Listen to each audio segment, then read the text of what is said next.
KNH र German कोअपरेसनको सहयोगमा voice of children प्रस्तुत गर्दछ कार्यक्रम अनलाइन बाल सुरक्षा। नमस्कार, म शिवानी अनि म प्राशल। तपाईलाई स्वागत छ रेडियो कार्यक्रम अनलाइन बाल सुरक्षामा। कार्यक्रम अनलाइन बाल सुरक्षामा हामीले इन्टरनेट, सामाजिक सञ्जालको प्रयोगमा अपनाउनु पर्ने सावधानी, बाल दुर्व्यवहार न्यूनीकरण र संरक्षणको विषयमा छलफल गर्छौं। हामीलाई सुन्दै रहनुहोला। हाम्रो कार्यक्रमको मुख्य उद्देश्य इन्टरनेट, सामाजिक सञ्जालको प्रयोग गर्दा आइपर्ने जोखिम, अपनाउनु पर्ने सावधानी बारे जानकारी गराउँदै बालबालिकालाई अनलाइन यौन दुर्व्यवहारबाट जोगाउनु हो। कार्यक्रम अनलाइन बाल सुरक्षा तपाईले प्रत्येक शनिबार साँझ 6:30 बजे कोशी प्रदेशमा सप्तकोशी FM 90 मेगाहर्ज, बागमती प्रदेशमा मेरो FM 93.3 मेगाहर्ज र गण्डकी प्रदेशमा एभरेस्ट FM 93 मेगाहर्जमा एकसाथ सुन्न सक्नुहुन्छ। AI प्रविधिमा बालबालिकाको फोटो, भिडियो, स्वर प्रयोग नगरौं। अनलाइन दुर्व्यवहार र जोखिमबाट बालबालिकालाई संरक्षण गरौं। बाल संरक्षणका लागि भोइस अफ चिल्ड्रेनको अभियान। प्रासल, किन चुपचाप? मलाई बधाई नदिने? के को बधाई हो फेरि? मेरो दाइले रासपाको केन्द्रीय सदस्यमा चुनाव जित्नु भयो नि। ए हो र? ल बधाई छ। तर एउटा कुरा। के कुरा? बालबालिकालाई पार्टी सदस्य चाहिँ नबनाएको भयो हुने। त्यो त हो, जम्मैले अनलाइन फारम भरे रहेछन्। सदस्यता दिनेले विचार पुर्याउनु पर्थ्यो। रासपाको मात्र कुरा होइन, कुनै पनि दलले बालबालिकालाई सदस्य बनाउनु हुँदैन। हुँदैन मात्रै किन? त्यो त सिधै राष्ट्रिय अन्तर्राष्ट्रिय कानुन विपरीत हुन्छ। हुन त गल्ती भयो, अब सच्याउँछौ भनिसकेका छन्। त्यो त सच्याउनै पर्छ नि। कुनै पनि दलले बालबालिकालाई पार्टी सदस्य बनाए, पार्टीको काममा प्रयोग गरे भने बाल अधिकार हनन गरेको ठहर्छ। त्यसैले त राजनीतिक दलहरूले आफ्नै प्रतिबद्धता विपरीत हुने गरी बालबालिकालाई सदस्य बनाउने, उनीहरूलाई पार्टी काममा लगाउने गर्नु हुँदैन। आशा गरौँ आगामी दिनमा राजनीतिक दलहरूले बालबालिकालाई पार्टी सदस्य बनाउने छैनन्। आशा त राख्नै पर्यो नि प्रासल। गम्भीर प्रश्न उठेपछि आगामी दिनमा दलहरू पनि त सचेत होलान्। होला नि, राजनीतिमा बालबालिकाको प्रयोग रोक्नुस् भनेर सचेत बनाउने दायित्व त हामी सबैको हो। हो, तिमीले ठिक भन्यौ। तिमीलाई त मैले अर्को एउटा इम्पोर्टेन्ट कुरा अस्तिदेखि भन्छु भन्दै बिर्सिरा रहेछु। के कुरा हो त्यस्तो? अनलाइनबाटै गिफ्ट पाएला जस्तो छ भने। साच्ची? कसरी? मलाई पनि मगाउन मिल्छ? पहिले मलाई पठाओस् न, अनि भन्न सजिलो हुन्छ के। गिफ्ट पठाउने मान्छे चाहिँ को हो? तिमीले त्यसै गफ त लाएर होइन नि? कस्टम होइन भने, विदेशी हो के, त्यही भएर त विश्वास लाग्या। अनि त्यो विदेशीलाई चिन्या चाहिँ कसरी के? मलाई त तिम्रो कुरा सुनेर अचम्म लागिरहेछ। बुद्धु, अहिलेको जमानामा कसरी चिन्जान हुन्छ त्यति पनि थाहा छैन, सोशल मिडिया थ्रु नि। ए त्यसो पो हो नि। मैले गिफ्ट पाउने भएपछि तिमीलाई चाहिँ डाहा लाइरा होला हैन?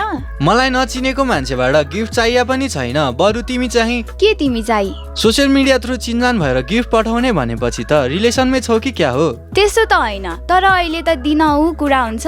कति ह्यान्डसम छ, त्यसै मिठो बोली छ भनेपछि उसले तिमीलाई प्रपोज गरिसक्यो? उसले त म तिमीलाई माया गर्छु भनेर फर्मली भनिसक्यो, मैले मात्र बाँकी हो। अनि के विचार गर्दै छौ त? हेरौ न, अझै कुरा होस्, उसले गिफ्ट पठाओस् अनि विचार गर्छु। बाल विवाह हुन लागेको वा भएको थाहा पाएमा नजिकको प्रहरी कार्यालय वा प्रहरी हटलाइन 100, बालबालिका खोज तलास केन्द्र 104 र बाल हेल्पलाइन 1098 मा खबर गरौँ। बाल विवाह गर्नु र गराउनु दुवै सामाजिक अपराध हो। बाल संरक्षणका लागि भोइस अफ चिल्ड्रेन र just rights for children in नेपालको अभियान। तिमीलाई एउटा कुरा सोध्न मन लाग्यो के शिवानी? के कुरा? त्यो विदेशीलाई तिमीले फ्रेन्ड रिक्वेस्ट पठा कि उसैले? उसले नै पठाओ, जसले पठाए नि के फरक पर्छ र? होइन, तिमीले नै बुझेर जानेर रिक्वेस्ट पठा हो कि भनेर थाहा पाउन खोज्या नि। कति पटक भन्नु उसले नै पठाओ भनेर?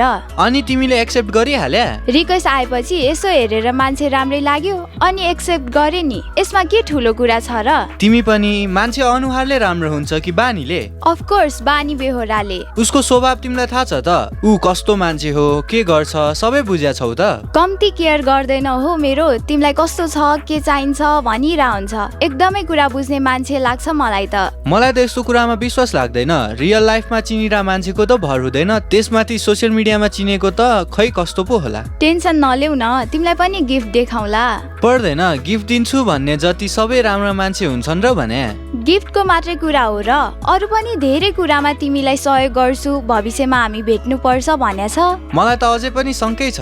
कस्तो शङ्का? त्यो त एकैछिनपछि भनौला। अहिलेलाई चाहिँ अभिभावक र शिक्षकहरूको भनाइ सुनौ। आज हामीले अभिभावक र शिक्षकहरूलाई अनलाइन बाल यौन दुर्व्यवहारका घटना न्यूनीकरण गर्न तपाईँको के भूमिका हुन सक्छ भनेर सोधेका छौँ।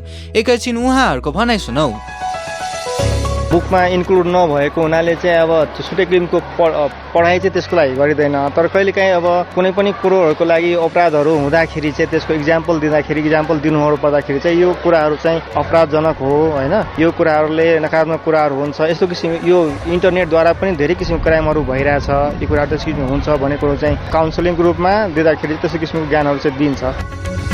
अहिले एडोलेसेन्समा गर्लफ्रेन्ड बोयफ्रेन्ड हुने सामान्य घटना देखिन सक्छन्। त्यसको नाउँमा उनीहरूले के गर्छन् भन्दाखेरि पासवर्ड सेयर गर्छन्। भोलि गएर त्यो पासवर्ड सेयर गरेर उसको वालबाट डिफ्रेन्ट किसिमको उसलाई के भन्दाखेरि हेरास गर्ने, उसलाई मानसिक के भन्दाखेरि तनाव दिने किसिमका पोस्टहरू चाहिँ गर्ने गरेको लागि कसैलाई पनि के भन्दाखेरि पासवर्ड नदिने र तिमीले आफ्नो के भन्दाखेरि फेसबुकको पासवर्ड जुन छ त्यो आफ्नो गार्जियनलाई चाहिँ के गर्ने भन्दाखेरि सेयर गर्ने। आफूलाई कुनै पनि किसिमको घटना घटेको छ भने तुरन्त आफ्नो गार्जियन भन्ने, हामीलाई भन्ने कुरामा उनीहरूलाई अस्वस्थ ल्याएको छौँ। तिमीहरूकै सुरक्षाको लागि हामी छौँ।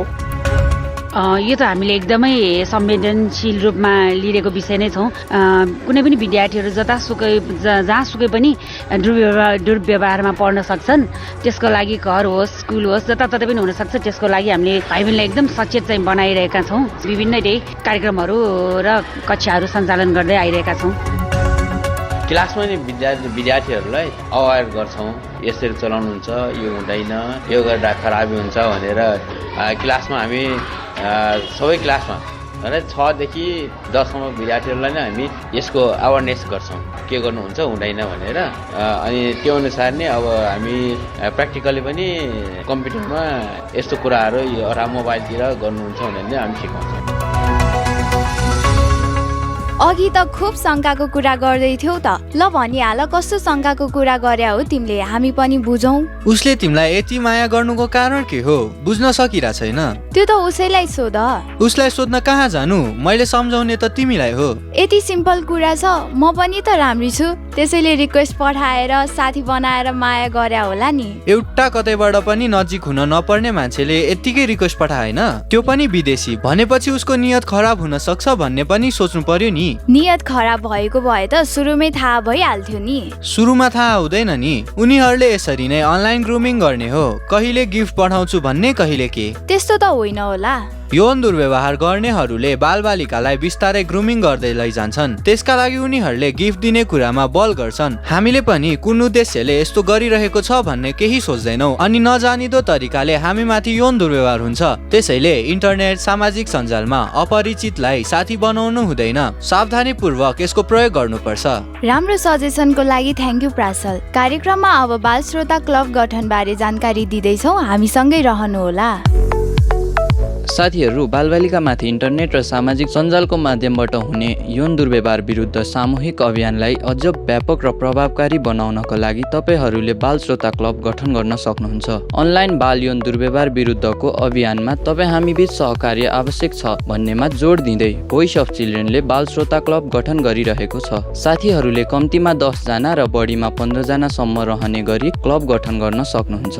यसरी गठन गरिएको क्लबमा तपाईँहरूले आपसमा सल्लाह गरेर एकजनालाई अध्यक्ष, एकजनालाई उपाध्यक्ष र एकजनालाई सचिव चुन्न सक्नुहुन्छ। आफ्नो विद्यालय वा समुदायमा बाल श्रोता क्लब गठन गरेपछि तपाईहरूले भोइस अफ चिल्ड्रेनको टेलिफोन नम्बर 0154480018, इमेल ठेगाना info@voiceofchildren.org.np मा जानकारी गराउन सक्नुहुन्छ।